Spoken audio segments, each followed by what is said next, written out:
একজন ইলেম কালাম কম, যখন ওয়াজ করতে যাইতো লক্ষ্য করতো যে সেখানে কোনো আলেম আছে নাকি। আলেম থাকলে অল্প কথা বলে শেষ করে দিত। তা আলেম আছে কিনা এটা পরীক্ষা করার জন্য বলছে যে ভাইয়েরা, আমি আজকে একটা পাতা আর ওয়াজ করব, একটা পাতা, এবং তার ব্যাখ্যা এবং বিশ্লেষণ আমি আপনাদের সামনে আলোচনা করতে চাই। জনগণ বলেন আমরাও শুনতেই চাই, বলুন পাতার ব্যাখ্যা কি। তিনি বলছেন এমন একটি পাতা, এটি যদি মাটিতে পড়ে বাঘ হয়ে যায়, আর যদি পানিতে পড়ে কুমির হয়ে যায়।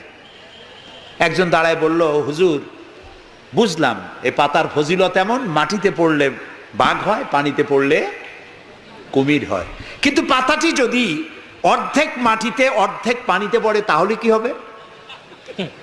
উনি বুঝলেন যে এখানে তো আলেম আছে, কাজী আমার ওয়াজ এখানে শেষ করি। ও আখির দাওয়া।